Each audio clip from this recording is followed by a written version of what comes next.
ایک بادشاہ نے اپنے وزیر سے پوچھا، یہ میرے نوکر مجھ سے زیادہ خوش باش پھرتے ہیں جب کہ ان کے پاس کچھ نہیں اور میرے پاس کسی چیز کی کمی نہیں۔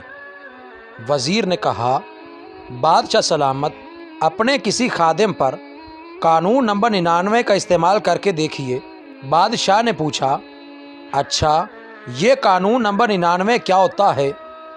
وزیر نے کہا، بادشاہ سلامت، ایک سراہی میں 99 درہم ڈال کر سراہی پر لکھیے، اس میں تمہارے لیے 100 درہم ہدیہ ہے۔ رات کو کسی خادم کے گھر کے دروازے کے سامنے رکھ کر دروازہ کھٹکھٹا کر ادھر ادھر چھپ جائیں اور تماشا دیکھ لیجیے۔ بادشاہ نے یہ تجربہ کرنے کا فیصلہ کیا اور جیسے وزیر نے سمجھایا تھا ویسے ہی کیا۔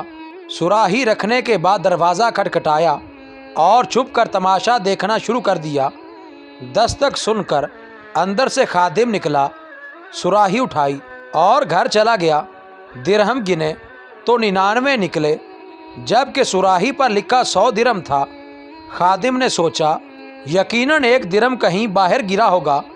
خادم اور اس کے سارے گھر والے باہر نکلے اور درہم کی تلاش شروع کر دی۔ ان کی ساری رات اسی تلاش میں گزر گئی۔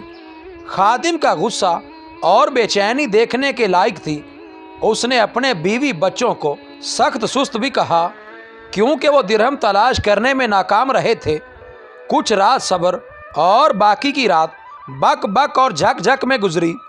دوسرے دن یہ ملازم محل میں کام کرنے کے لیے گیا تو اس کا مزاج سخت، آنکھوں سے جگراتے، کام سے جھنجھلاہٹ، شکل پر افسردگی عیاں تھی۔ بادشاہ سمجھ چکا تھا کہ 99 کا قانون کیا ہوا کرتا ہے۔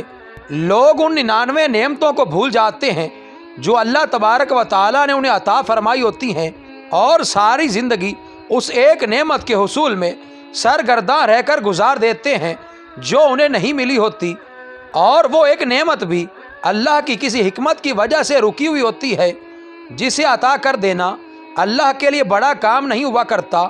لوگ اپنی اسی ایک مفقود نعمت کے لیے سرگرداں رہ کر اپنے پاس موجود 99 نعمتوں کی لذت سے بھی محروم رہتے ہیں۔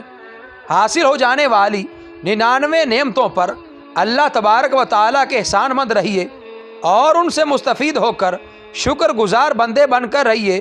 یا اللہ پاک، آپ ہمیں اپنا شکر گزار بندہ بنا دے، آمین۔